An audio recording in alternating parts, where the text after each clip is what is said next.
March 16th, 2020. Thanks for tuning in to another episode of That's What G Said podcast. Crazy times out there, huh? Wow. I mean, it's like, a lot of people are saying the same, like, cliche things over and over because it's true. It's like a movie, right? It's surreal out there. Closures all over the place.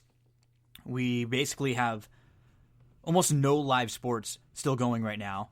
There are horse racing, when we'll talk about that in the horse racing segment a little later, but some racetracks are still open. Some of them have already started to close, but they're running without spectators. They just announced that WrestleMania is going to be closed to the public. They will have WrestleMania on pay-per-view and streaming on the WWE Network, and it will be from the WWE Performance Center in Florida, where they're now running, the Monday Night Raws and NXTs, where they've been running NXTs for the last few years. It's kind of like their training center now that they built up, and where they have their quote unquote minor league system, which isn't really a minor league, just kind of like an extra brand. So now we're down to many restaurants and bars, all going to be closed down. Restaurants are open a lot of places, just as far as like takeout or delivery services. So just the way that I've tried to approach this, I won't talk a whole lot about it. We're going to get into all the sports because this is all over the places. I'm trying to be somewhere in the middle, right? I'm not necessarily out stocking up on everything for the next 6 months, but I'm definitely taking this seriously when everything's closing and when we're seeing all these huge companies and huge organizations shutting down. I think we have to at least be somewhere in the middle and take this at least a little bit seriously. So just be smart, stay safe, try to kind of do some of the things that they've been asking, maybe not the best to go out in big places with big groups. I think as of, when I'm recording this on Monday evening, it's, they're asking to be like no bigger than groups of 10. So just be smart about everything you're doing and, try to, make the best of your time at home. We'll watch whatever sports are still around.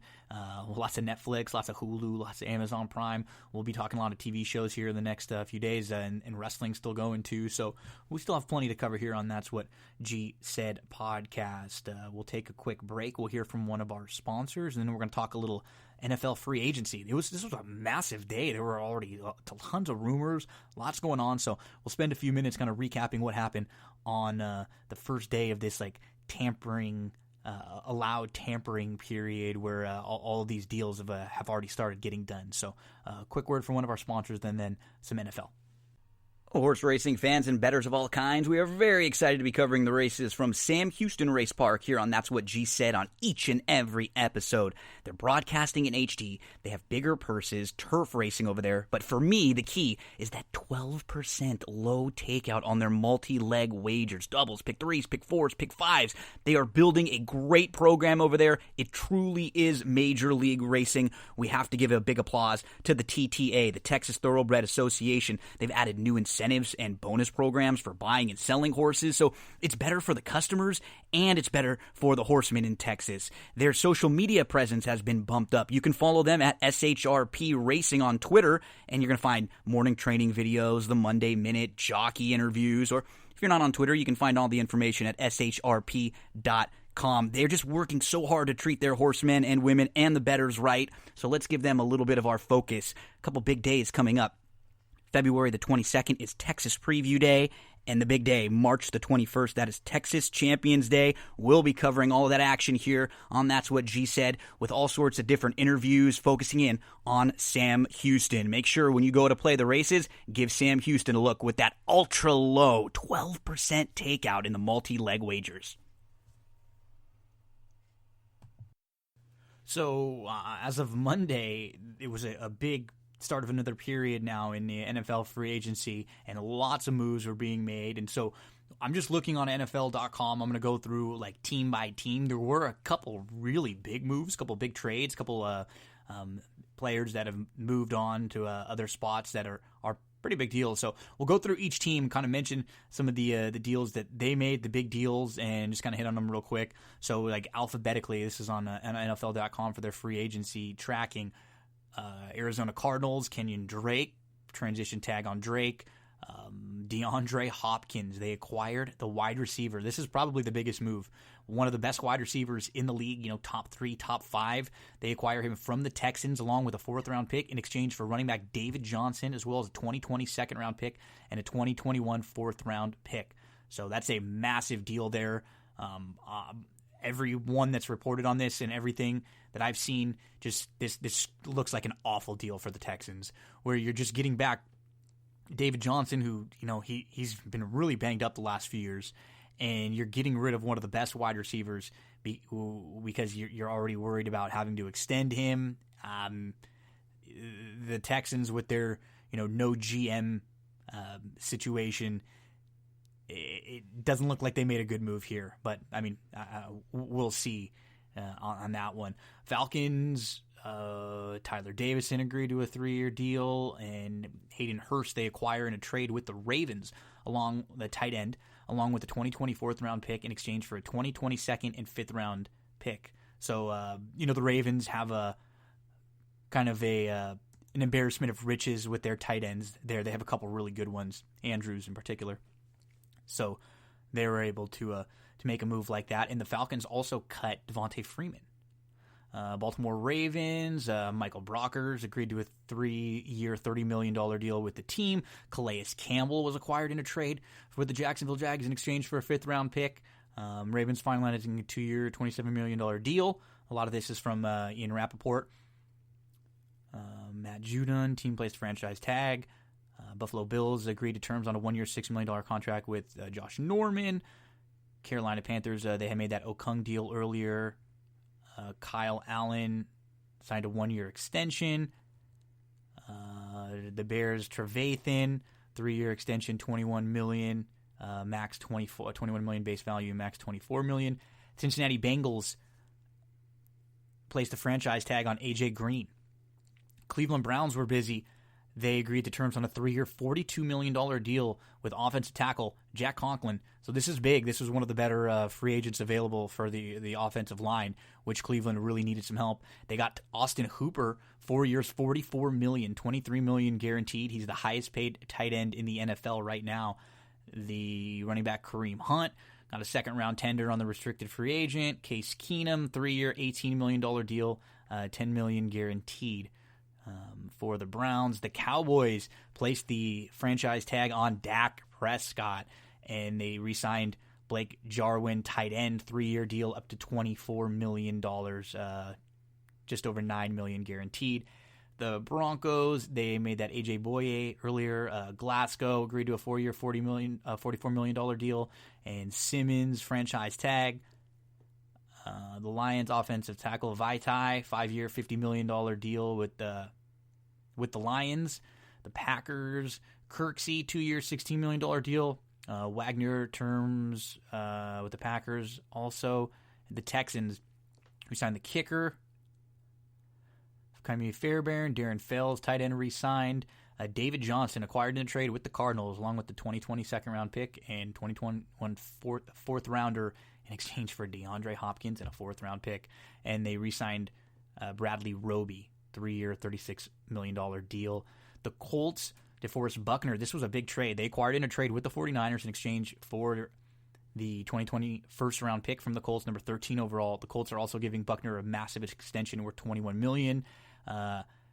Costanzo, the offensive tackle, 2-year, $33 million contract to stay there. Nagaku for the Jags, franchise tag. The Chiefs, they placed a franchise tag on Chris Jones, and they picked up a $2.3 million contract option on Damian Williams. The Raiders linebacker, Kwiatkowski, 3-year, $21 million deal. The Chargers, Austin Eckler, big deal, $24 million, 4 years, $15 million guaranteed. Hunter Henry got the franchise tag placed on him. The Dolphins, deal worth $17 million per year, highest paid cornerback in the league. Byron Jones, Eric Flowers agreed to terms on a 3-year, $30 million deal. Shaq Lawson, 3-year, $30 million deal. Kyle Van Noy, 4-year, $51 million deal. So the Dolphins spending some money. The Vikings, C.J. Ham, 4-year, $12 million. Anthony Harris, franchise tagged. Eric Wilson, 2nd-round tender. Patriots, Devin McCourty, 2-year, $23 million. Matthew Slater, 2-year extension. Joe Thuney, franchise tag. The Saints, Onyemata re-signed. Garofalo, 3 years, $27 million. The Giants, James Bradbury, 3-year, $45 million. And they franchise tagged Leonard Williams. Philly Eagles, Hargrave, 3-year, $39 million deal. Pittsburgh Steelers, Bud Dupree, franchise tag. The 49ers, Eric Armstead, re-signed, 5-year deal, $85 million. Seahawks, Jacob Hollister, second-round tender. Greg Olson signed a 1-year deal. This was a few days ago. Tampa Bay, Shaq Barrett, franchise tag. Jason Pierre-Paul re-signed, 2 years, $27 million deal. Derrick Henry got franchise tagged. And Dennis Kelly, terms on a deal to return, 3 years, $21 million. Ryan Tannehill, a big one, 4 years, $118 million, $62 million fully guaranteed. And then the Redskins, franchise tag on Scherf, and they signed a 3-year deal with Wes Schweitzer. So tons of moves, tons still happening. And some of the big rumors out there. So the biggest moves, I think over the last couple of days, the Tannehill signing, the huge trade of Hopkins to Arizona, and the Buckner to the Colts trade. And what we're hearing is Tom Brady has interest now from 3 teams, with the Tampa Bay Bucks, the Chargers, and the Patriots. It looks like it's going to be one of those 3 teams. It looks like Foles is getting lots of interest as far as a trade because the Jags have Minshew there. Rivers is getting a lot of interest from the Colts, hearing that might even be a done deal. Lots of talk of Teddy Bridgewater to the Bears and maybe Trubisky getting benched. And then there's all these talks about Todd Gurley. As far as in trades, what's going to happen with Todd Gurley. So, hey, as a lot of things are stopping and slowing down, the NFL had a really, really busy Monday, and it's kind of fun to at least have all these moves and stuff to think of, because it kind of gives you a little bit of of normalcy for a little while. So we'll continue to report on some of the big moves in the NFL, as there were a ton of them on Monday. Let's talk a little horse racing. It's one of the only things we have left to talk. And I honestly don't know how much longer we're going to be able to talk racing, to be fair. As long as the tracks are open, we'll be handicapping them and we'll talk them. But we're going to run through a list right now. Tracks are literally kind of by the minute changing. So right now, Oaklawn's running without spectators through March 30th. Aqueduct running without fans. Evangeline canceled their thoroughbred meet, which starts April the 8th.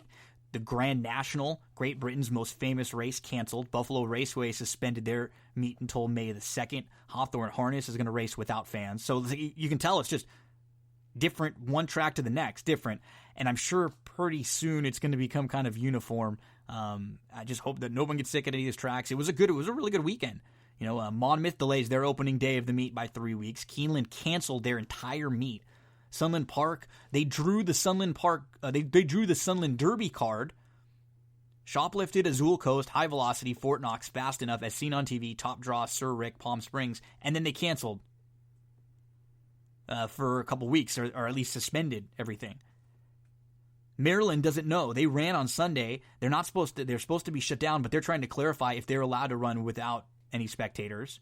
Indiana shut down, Canterbury shut down, and it looks like the Kentucky Derby is going to be postponed from everything that I'm hearing and reading.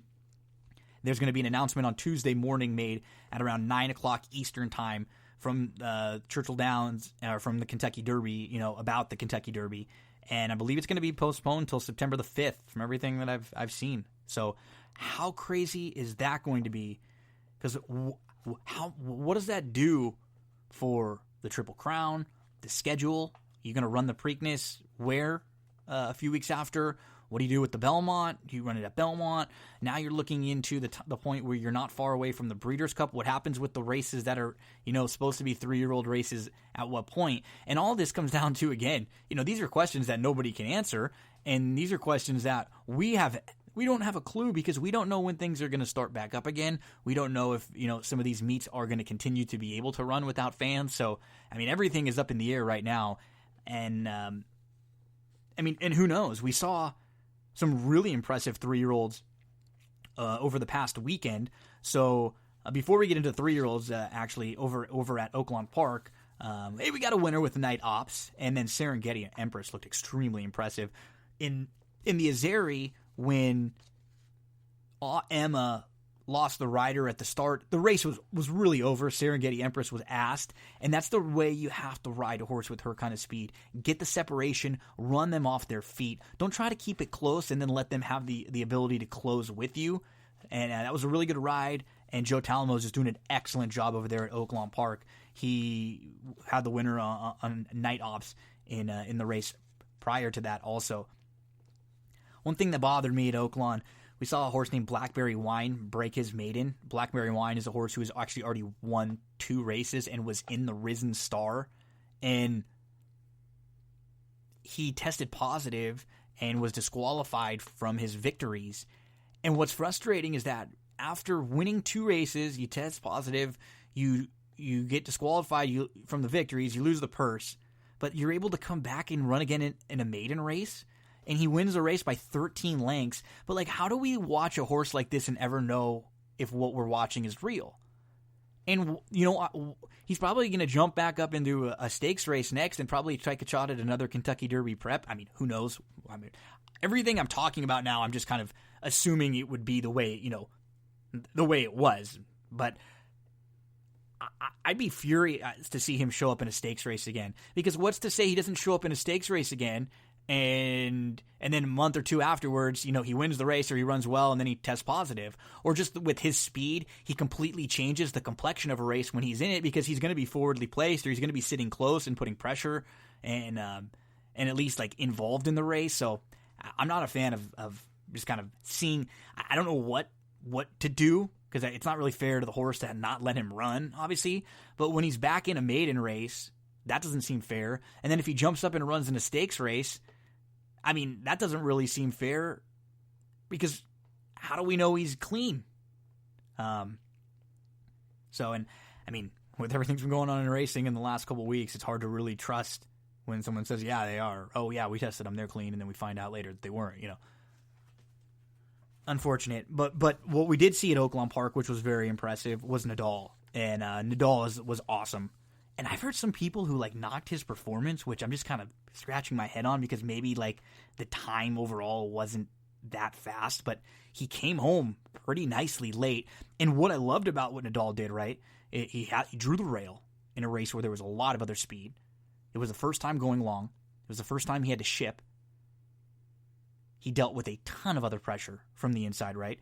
He's in front of No Parole, so you know he's quick, and American Theorem is pressing him early. So the 2 horses who were running with him early, look where they end up running, last and second to last.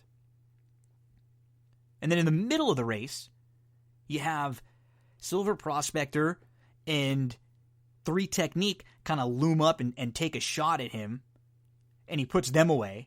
And then late, you have Accession, who likes an off racetrack, was saving a lot of ground, and I think he kind of benefited from the way the race was shaping up.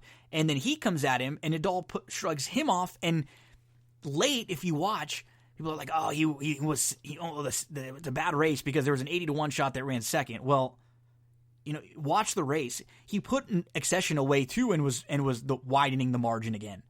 He's still figuring things out. This is just his 3rd career race. He's a big dude. Now, I think he's awesome.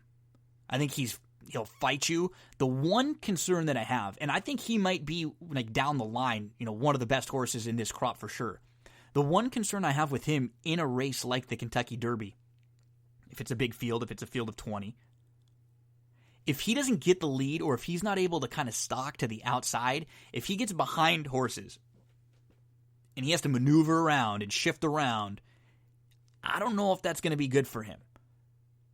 Emily Gullickson, who we've had on here, she was on Scott Shapiro's podcast last week, and she kind of mentioned that before the race, and I think watching after the race, I agree. I mean, he will fight you, though. That's what I like about him. He, you know, the difference between him and Authentic, right? And even Charlatan, who we saw a few minutes after. So Authentic, who's also really good, but he hasn't really been tested at all. I much prefer a horse who's been tested and who's, like, just does not want to let you by. And that's what I see with Nadal. So I'm super high on him. And lucky I'm on in my fantasy league. I've been very high on him all along. And so I think, you know, Accession ran well in an off racetrack, and he's probably stamped himself a spot in the starting gate if if and when that may be. And then Basin came back to the races, and he was fine. It was a race he needed. He picked up a few points, and he should be better next time we see him. Silver Prospector was a little bit disappointing there. Coach Bai made a big kind of move into it, but flattened out a little bit late. I thought the race, you look going in, you have, Basin, who's a grade 1 winner. You have 3 Technique, who's been very highly regarded his whole career. Silver Prospector's a multiple graded stakes winner. Nope Roll's a really nice undefeated Louisiana bred who was kind of a total wild card. We had no idea what to do with him and what his ceiling could be. And then American Theorem is grade 1 placed. This was a good field. This was look around, compare this group, and then afterwards people go, the 80-1. But look at the credentials of the horses in this race and compare this group to the Tampa Bay Derby or, any of the other preps around. This was a good group that Nadal beat in just his 3rd career start. And then a few minutes later, we see Charlatan, who just looks like an absolute monster at Santa Anita. The difference with Charlatan, though, is he earned 106 Bayer, but he doesn't have any Kentucky Derby points yet, so he has to make sure that he doesn't have a little bit of a step up or a misstep in his Derby prep where he's trying to get some points. And I don't know when I've seen horses like that have never been tested. And a lot of and so the counter to that would be, well, Gino, maybe he's just so good that he's never going to get tested. And you're right, that could very well be the case.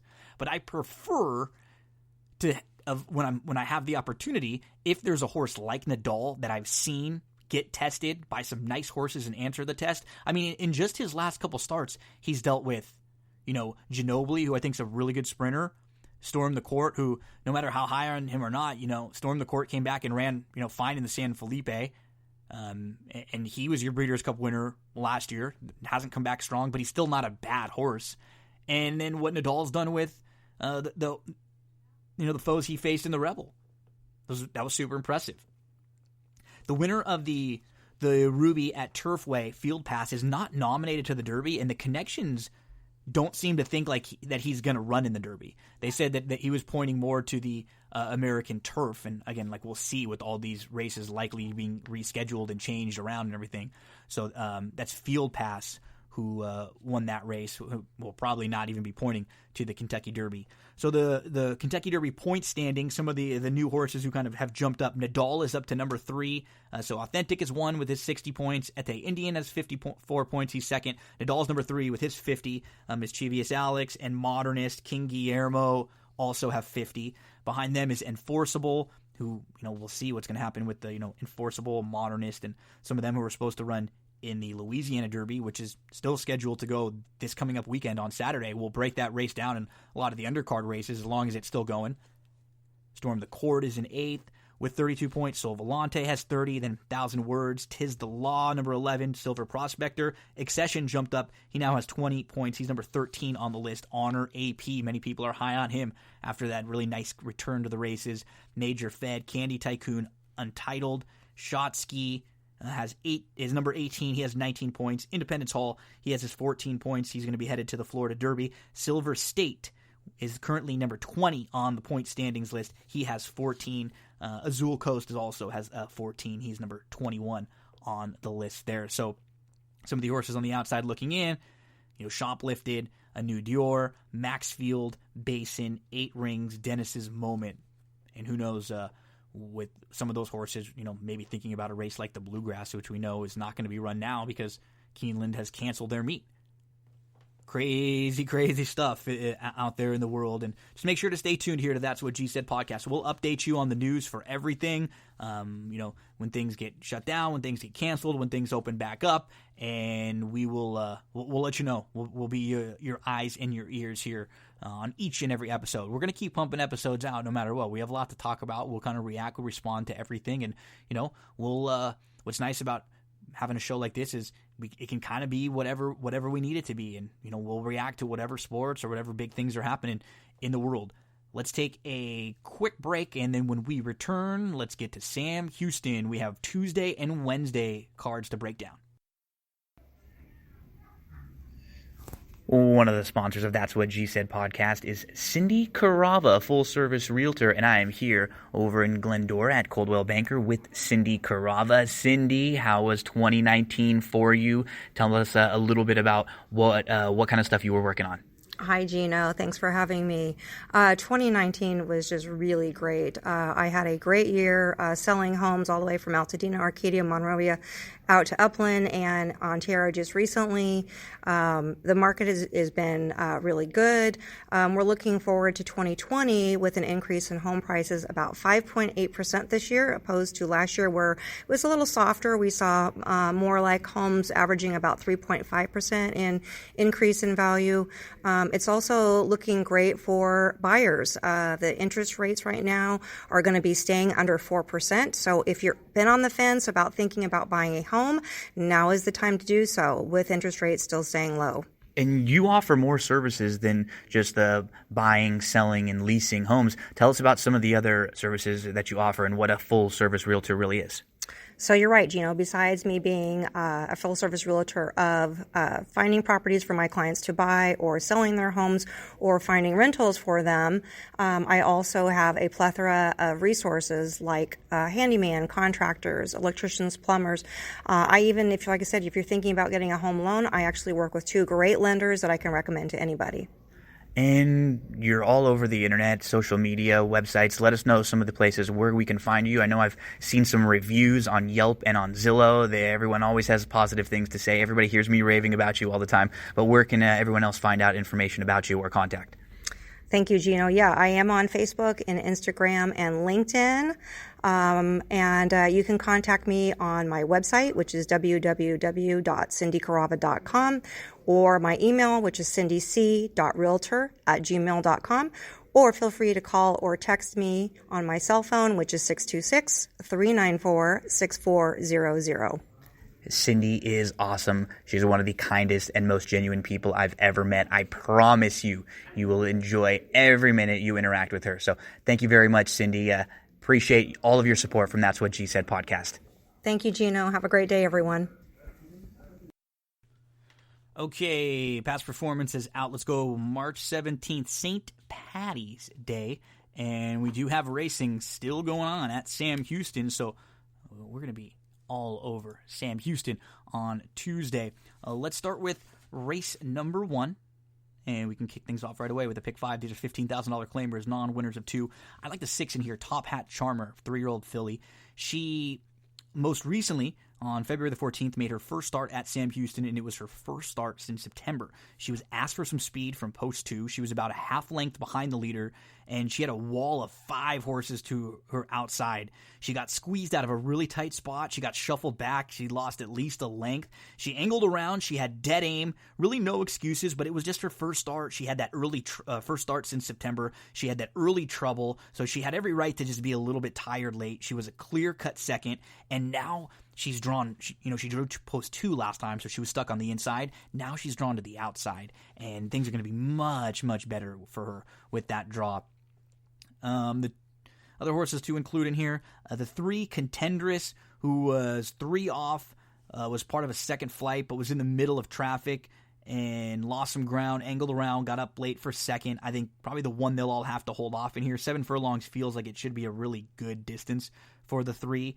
The 4, Queen Ella, after my Queen Ella, went 4 wide into the turn, but she worked her way up to 3rd. She was 2 off. She was in the 2 path. Quinella was a horse that we gave out here last time, and so was Big Little Light. Did you ever want it, want it, want it? But, Big Little Eye, she caught a field without any speed last time out. I just don't really like her as much in this spot. I just had to be able to get the song in a little bit because I just love that show. 6, 3, 4 for me. No real knocks on the 2 seeing double. Showed some speed in between horses. The 2 path was up to duel with the rival and then held on late. But I don't know if she's going to be able to get the same type of trip she got in here. Quinella has a little bit of speed. And I think with Big Little Lie and Top Hat Charmer, I wouldn't be shocked, right up on the pace there from the outside. I mean, all of these horses are pretty kind of tactical and versatile. So I think it's a little bit of a tougher spot for seeing double. So let's go 6, 3, 4 there in that order in race number 1. Sam Houston. In race number 2, I like the 2 Magical Force here, who's going to step foot on the grass for the first time. She's going to go 2 sprints, 2 a route, stretches out, going to go second off the layoff. Hadn't raced between August and February, so every right to step forward there. The dam was 0 for 5, but the progeny of this one, 11 for 31 on the turf, and the siblings for Magical Force are combined 7 for 14 in turf routes.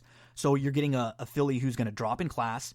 She's going to stretch out. She's shown tactical speed in some sprints. So I think she has a little more speed than we think. She broke kind of poorly in that. She completely missed the break in that debut, and she was able to recover and not be too far off of it. So I think she should be able to sit close in here with a smooth start. This barn can win with limited numbers. I'm going to put the 2 Magical Force on top in here. I respect some of the logical contenders in here, like the 5 Marcy Gray Girl, who this one to me seems like the one to beat. She enters in off of a couple really solid races on the dirt, and if you look back at the grass form, she actually has a couple decent races on the grass, including one on September the 11th at Retama. So in a field where nobody's really proven on the grass, she actually has probably the best grass race in here. The 1 Peppermint Match had a slow start, but she recovered to press. She was 4 wide. She lost some ground, but then she loomed up again. She couldn't get up by the pace setter. She just fits in here. She'll have to prove it on the grass, but she wasn't like bad on the grass in June at Louisiana Downs. She just didn't really show a ton of like determination and fight there. So in the 4 Alkalina, you can make a case for this one too. She should be sent on the stretch out. She had a good start. She tracked just off. She never really seemed comfortable, but the dam is 0 for 18 on the grass. The siblings are combined 0 for 2 on the grass. She was behind unapologetically. He saw was the one that came back to beat Magical Force on February the 28th. Let's go 2, 5, 3, 4. We'll put them in that order. Magical Force will be one of those long shots we try to put a few bucks on to win. In race number 3, we're going to go to the 2 Always Secret. She completely missed the break. She was last early. She was 8 off. She moved outside. She was 3 deep. She was up to within 2 lengths of the lead. She got pushed 4 wide, then 5 wide, chasing slow fractions. So she was just flat late. It was a better than looks effort in a debut, and I think she will take a lot out of that race. And I like the fact that Parker keeps the faith in here. So let's put the 2 Always Secret on top. The number 6 we'll throw in the second spot. That's Bell Strike. She broke on top from the rail, but she didn't corner that well. She ended up second. She was a couple lengths off. She got shuffled back in between horses. She lost a couple lengths. She angled out 3 deep in between, and she ended up getting put up to 3rd. It was an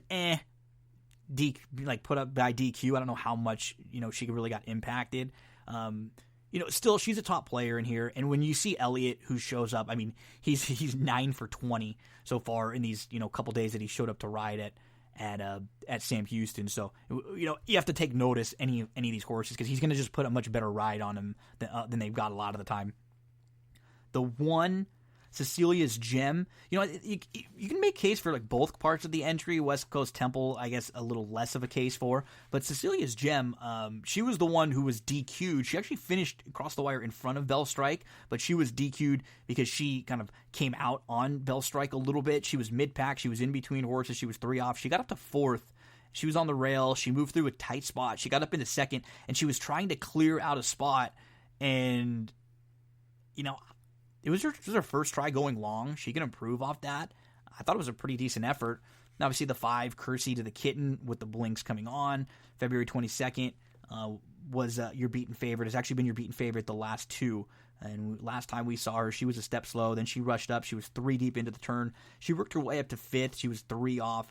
And she was, coming up to challenge, 3 deep, then 4 deep in between to the top of the lane, up to within a half length before fading. It was fine. Like others a little bit more in here, but it was fine. I wouldn't completely dismiss her. So I have 2, 6, 1, 5. If you want to include the 4, I wouldn't completely talk you off either. You just can't use them all. So I have 2, 6, 1, 5 in that order. In the 4th race, Texas spread $5,000 claimers.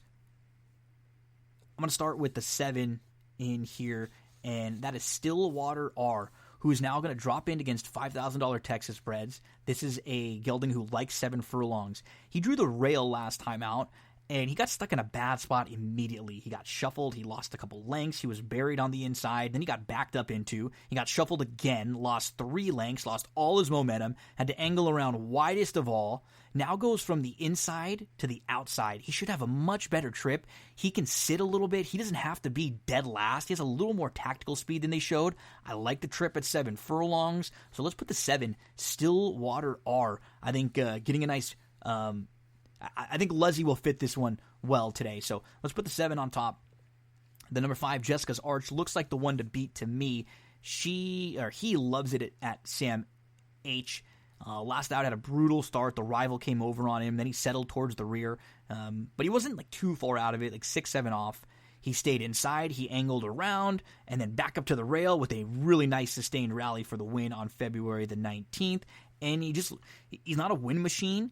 But if you just look at his short career at Sam Houston, this seems like where he's best, and he likes this trip. So Jessica's Arch, I think you have to use in all the exotics. The 2, Beta Jet. He drew the rail last time out. He was a step slow. Then he immediately shot through, but he ran into some traffic, and he was done early, and he lost to a Broberg trainee. Now this one's going to go first start off the claim for Broberg with the main man Cabrera jumping aboard, and they claim for $6,250, but they're in for $5K Texas breds because this is a nice spot. You get a little Texas bred, a bonus here too. So, Bet a Jet, I think, forwardly placed from the rail. I'm not sure if he really wants to go 7 furlongs, but he should be winging it and be right on the lead. The 1 horse, Kiss That Baby Boy, Kiss That Baby Goodbye, who's coming out of much, much better races, but he's 0 for his last 16. He just doesn't like to win. But again, it's that team of Asmussen and Elliott, so it's just tough to completely dismiss them at this track when they're hitting it at such a massive clip. And then I can't really dismiss the 6 Megan's Lad, who's 0 for his last 10, but 8 of those came on the grass, and his dirt form is really not that bad. And he's going to go second start off the long layoff in here. So, maybe Megan's Lad is another one you can, build a case for if you go a little deeper. I'm going to go 7-5. I kind of have them on a top tier, and then below them I have 2-1-6. That's how I approach race number 4 at Sam Houston. Let's go to race 5, and we'll start with the 6 Major Shipman, who's going to pick up Parker. He just missed last time out. He has some speed, but he can sit. I think, that versatility could go a long way in this race. The 1 is going to be coming from way, way out of it when the penny drops. The 2, Jazz Music, he's just really tough to trust. I don't know if he wants to win, but he should be in the mix early. So I'll put the 6 on top of the 2 and the 1, who, he'll be closing. But again, he drops. He's back to Sam Houston. He will come rolling. And his 3 main track races have been, pretty solid. The 8 and the 10, if you want to go a little bit deeper. The 8, Iston Warrior, who's going to pick up Cabrera. You have some outside speed on the cutback. This one is drawn well and just threw in a nice work. And in the 10, Thirsty Wildcat, who got the nice prep out of the way and should improve in this spot. 6-2, 1, 8, 10 is how I'll play the 5th race. 6th race. The number 1, Burgermeister, we're going to use, who's coming back to the grass. And I think this is a really nice spot for Burgermeister, going 5 furlongs. Not like a monster group. Look at the last time he was against Sneem. It was actually under 4-1. So give him a long look in here if he's, anything around 8-1 or so. The number 9, I think, a very, very logical contender. That's about our time, who should get a great setup in here. The 11, Texas Money Man. He has some speed, as he proved last time out, but he can also sit, which should benefit him from the outside if he doesn't get hooked too wide. And then the 4, Sneem, who it's just tough to leave him out of exotics. He should come running, and you're going to get a good account of. He's going to give you a good account of himself. So Sneem in the mix too. 1, 9, 11, 4 in race number 6. Let's go to race number 7. I just don't love this race. We won't spend a whole lot of time on it. I do have the 8 horse on top. Approve This Message, whose last dirt race at Churchill I thought would just crush this group. The 1, American League from the inside, who should come rolling late and just kind of save all the ground. But, he actually has a little more tactical speed that he's shown when he wants to. He just has the ability to close too. So I guess from the rail, you should have some options. And maybe against a group like this, they just think you're better, and they just say, let's get out in front or sit close. The number 7, Take Charge Chase. The number 5, Sammy Shin. And the number 6, Isa Daddy. So nothing clever from me in this race. I'll have the 8 on top. 8, 1, 7, 5, 6. Kind of feel the same way about race number 8. Not like totally confident in this race, but I do like the 6. I think Will There Is a Way, who was chasing Lone Speed if I'm a Barn Cat last time out, and he should just have a little more pace today to run at. And with Tool, I'm not sure if this one is best going this far, but that's legit sprint speed from the number 4. So we'll use the 6 with the 4, and then the 3, Spun Line, who might just fall into a really nice spot on the turn back, has enough kind of positional speed to put herself in a good spot, and then maybe if she kind of falls into it in front of Will There's a Way. So let's go 6, 4, 3 in race number 8. Race number 9. 25 claimers, non-winners of 4. The number 5, Running with Scissors, will be a horse I single in some exotics. I just think that race at Fairgrounds, it was close up, was third, in between horses, then down to the rail, nowhere to go behind horses, angled around, just missed. I mean, that's a really good effort. Anything close to that would beat this group. So the number 5 will be our top selection in here. The number 6, Shifty Henry, he can sit close. He can show a little speed. He's drawn pretty well. I think he's a price to include in this race. No real knocks on Kansas City Zip, who showed also that he can sit in his last start. And then the number 4 would be the next one, 9th Street, who had a slow start, and then he ended up inside. He was a clear-cut second behind Kansas City Zip. He needs a little more pace to run at, but maybe the additional distance will help 9th Street. So 5, 6, 3, 4. I'll be singling the 5 in some of the exotics there. And then in race number 10, we'll close things out with the number 6, Daryl's Little Diablo. Going to go second start off the bench, back to the grass, in a race where nobody really has grass form to look at. So, you look at horses who have run okay on the grass, and you want to at least give them a long look in here. So the 6 will have on top of the 12, Algebra, the 4, Cato Fox, Big Speed, stretching out, and then the 7, Golden Heat, who showed speed on the grass. Just a little worried that there might be a bunch of other speed in here, but maybe Golden Heat can show some other tactics and sit a little bit like he's shown. But those have been in some sprints. So 6, 12, 4, 7 in race number 10. So let's go through some of the plays for March the 17th. In race number 1, you can do an early pick 5. And I just tell you pick 5s because you'll know how I'm approaching each race. And if you just want to play a double, dude, pick 3, pick 4, because remember, they're all 12% takeout. Unbelievable. So pick 5, first race, 3, 4, 6 with 2, 3, 4, 5, with 1, 2, 5, 6, with 1, 2, 5, 7, with a single of the 6. And then we'll do another one where we go 3, 6 with 2, 3, 5, with 2, 6, with 5, 7, with 1, 2, 6, 8, 10. Then in the 6th race, we'll have a pick 5. First one will be 1, 4, 9, 11, with 1, 8, with all, with 5, with 4, 6, 7, 12. And then what we'll do in rate, that'll be our pick 5. And then in race number 7, we'll come back and play a late pick 4 that starts in the 7th. And we'll punch this one all with 3, 4, 6, with 3, 4, 5, 6, with a single in the last of the 6. If you want to go a little deeper, you heard how I approached that 10th race. So just a couple different approaches there on the tickets. Here's some of the plays for the day throughout the day. First race, the number 6, Top Hat Charmer. Second race, the number 2, Magical Force. Fourth race, the number 7, Stillwater R. Ninth race, the number 5, will be more of like an exotic single, Running with Scissors. And the 10th race, the number 6, Daryl's Little Diablo. That is Tuesday for Sam Houston. Let's get to Wednesday. Okay, get your Wednesday past performances out for Sam Houston. Let's get you to race number 1. I just do not like this race at all. And you know what? I'm not going to feel forced to play this race because we don't have to play the pick 5. We can come back and play a pick 4 in race number 2 because it's not like the pick 5 is a low takeout pick 5 and the pick 4 is a high takeout pick 4. They're both 12%. I don't like it. To me, it looks like it's going to be Goliath Ridge. It's going to be tough, but the problem I have with Goliath Ridge is he doesn't really have a lot of speed, so maybe this isn't a good spot for him, and I just can't really find who would be the other one or horses to use, so I'm going to skip it. Let's go to race number 2. We'll play a pick 4 in race 2, and this is where we'll start with our plays through the day. Maiden Specials, mile on the main. I like the 5 in here, a Fast Broad. I think the stretch out is going to be really nice for her.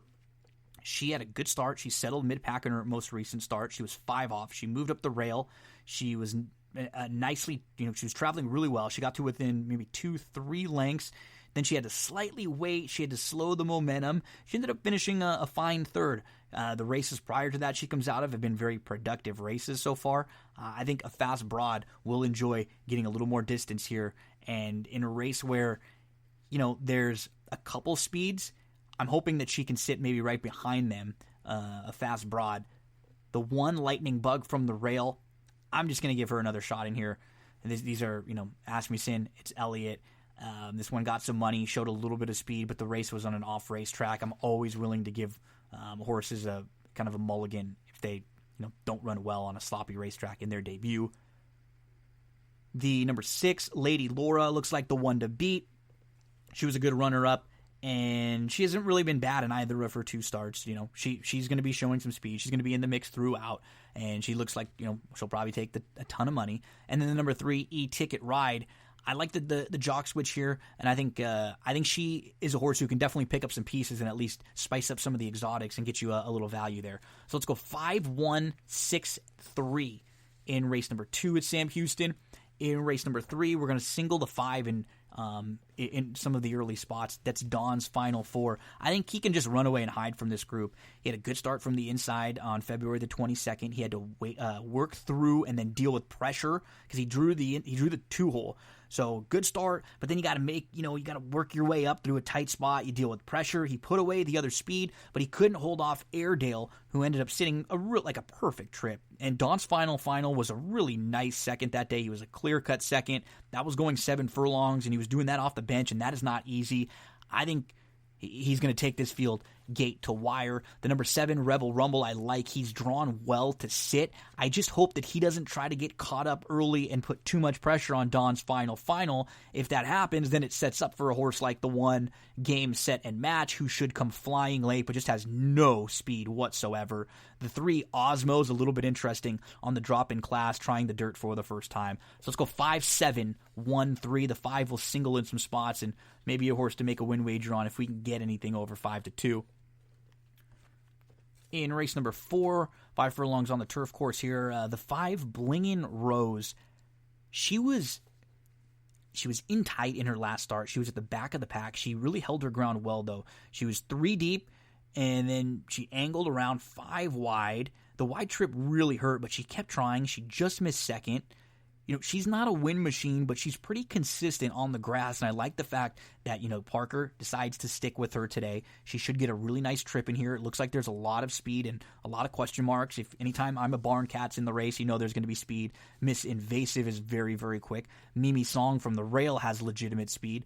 Lay Him Out is not slow. The Deuce is also another one who has a ton of speed.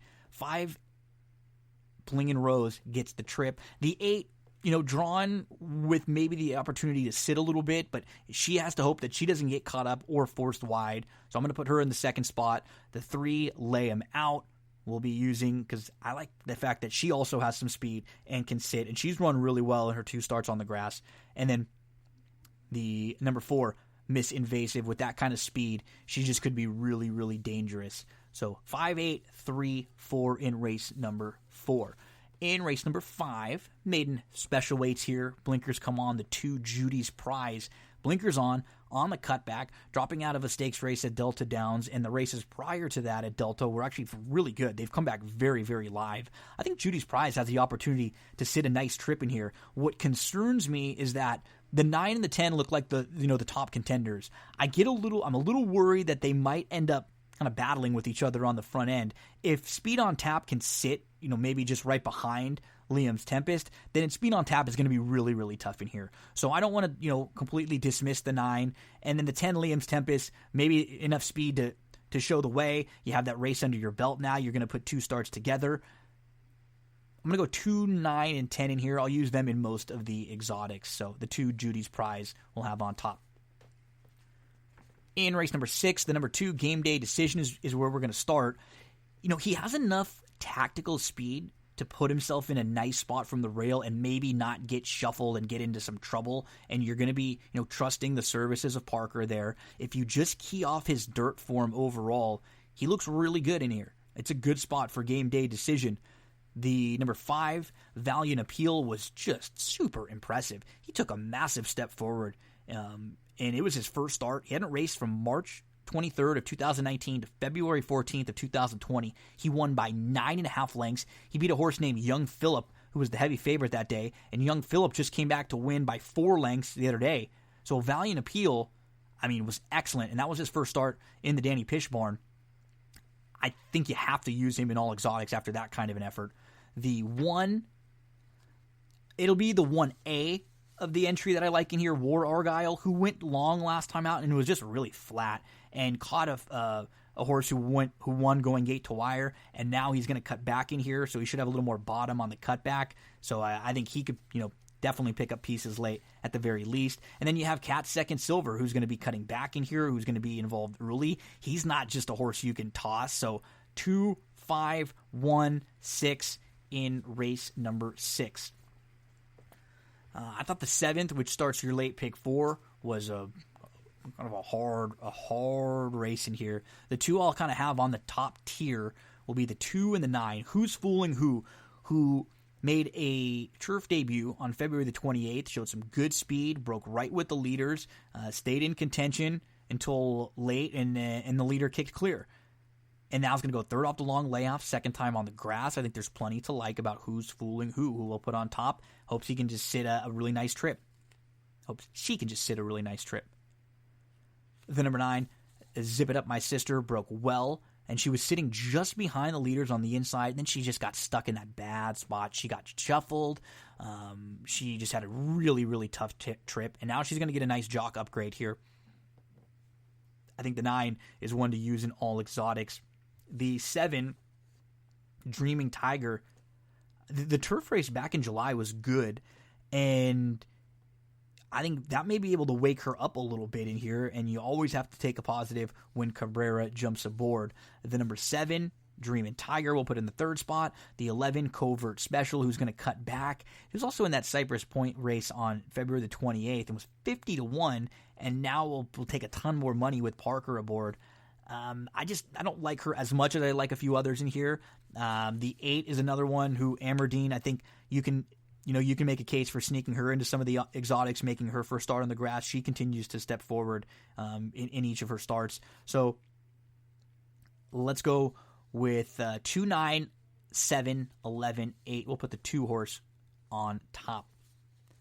Race number 8, the one Prancing Miss Tissy, I loved her on March the 10th, and she just showed nothing. She broke well, but she didn't hold her position. She was back to last. She's better than that, and she's going to take a small drop in class.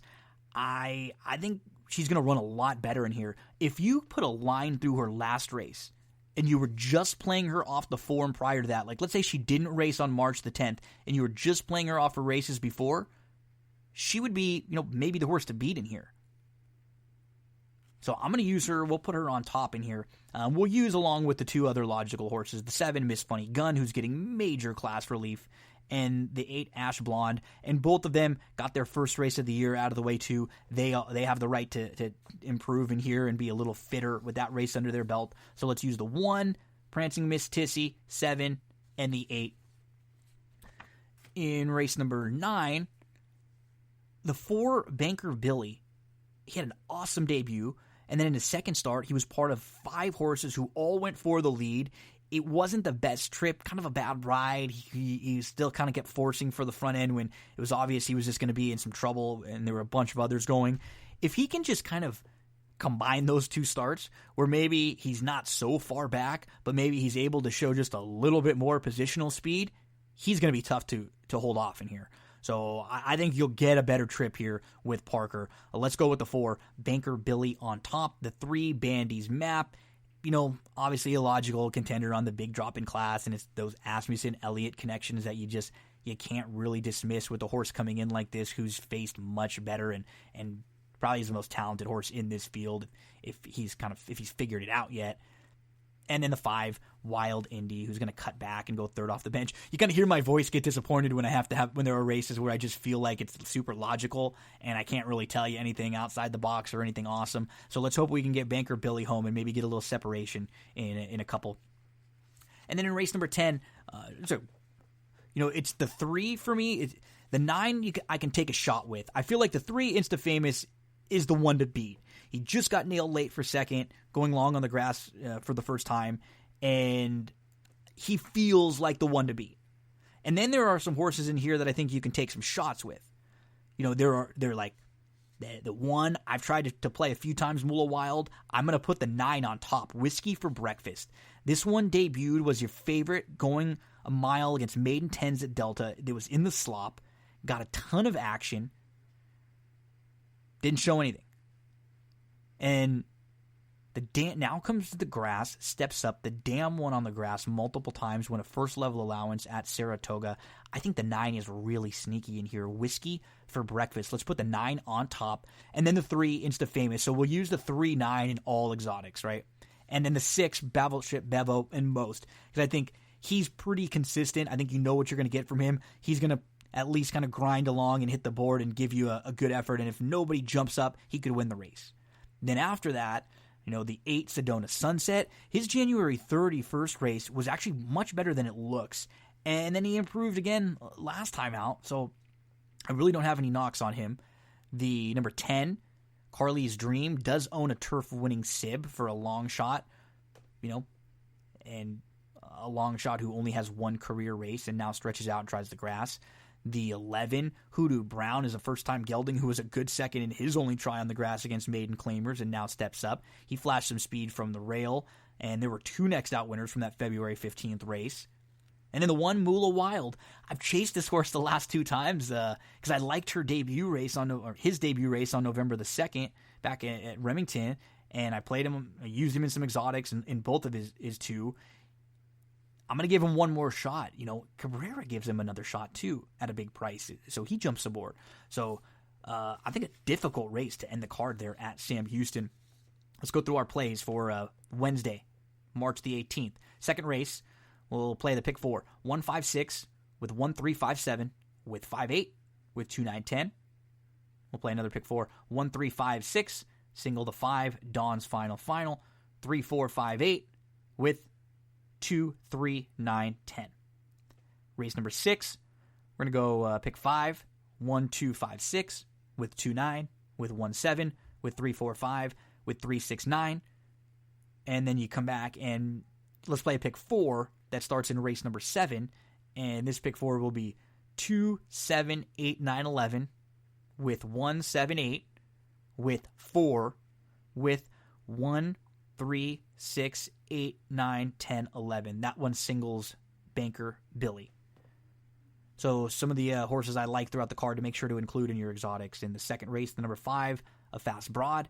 Third race, the number 5, Dawn's Final. Fourth race, the number 5, Bling and Rose. Hopefully we're going to get that 5, 5, 5 in races 2, 3, and 4. And the 8th race, number 1, Prancing Miss Tissy. And the 9th race, the number 4, Banker Billy. That's going to do it for this episode of That's What G Said podcast. Do me a favor if you can, head on over to YouTube, iTunes, SoundCloud, wherever you're listening, subscribe, give us a nice little rating and review. We'll do our best to just keep pumping out content for you because I know everybody needs a little distraction, and if there's races to cover, we'll cover that. If there's sports to cover, we'll cover that. If it's Better Call Saul and Zoe's a playlist and we're talking about shows and movies and stuff, we'll have some fun with that. We can always go back and talk about old sporting events. We can have fun discussions like best of discussions and all-time favorites of this and that. So really appreciate you hanging out here with us. And that's what G said in what is a weird time in the world right now. So have a great week. We'll be back here later on in the week. And I'm not even going to promise you what we'll be talking about because I don't really know what's going to be still going. It's just a fluid situation out there. But I do believe we will have our Past the Wire segment, which we'll start having each and every week with John Stetton, where we'll do some interviews and handicap some races if they're on there, and we'll talk with Chad Cooper about some wrestling. I do know that for sure. So thanks again, folks. We're going to hear from one of our sponsors, and then we'll close it out with Joey Cleveland. Just wanted to remind you about one of the sponsors of That's What G Said podcast, Sarah Candle Company. Visit sarahcandles.com, CERA candles.com. Use the promo code GINO for 10% off of your entire purchase. These are all natural soy wax candles. They burn longer. They are better for you than the candles out there that have that traditional paraffin wax. I know the people from this company personally. I've grown up with them my whole life. They love candles, and the goal was to have an affordable candle that everyone can enjoy. Use that promo code GINO. My favorite is Fresh Roses. The Fresh Roses scent is awesome. If you're a horse racing fan, they got Del Mar in there. You ever want to know what Del Mar smells like, but you couldn't make it out there? Order your candle right now from Sarah Candle Company. The website, CERA candles.com. SarahCandles.com. Promo code GINO for 10% off your purchase.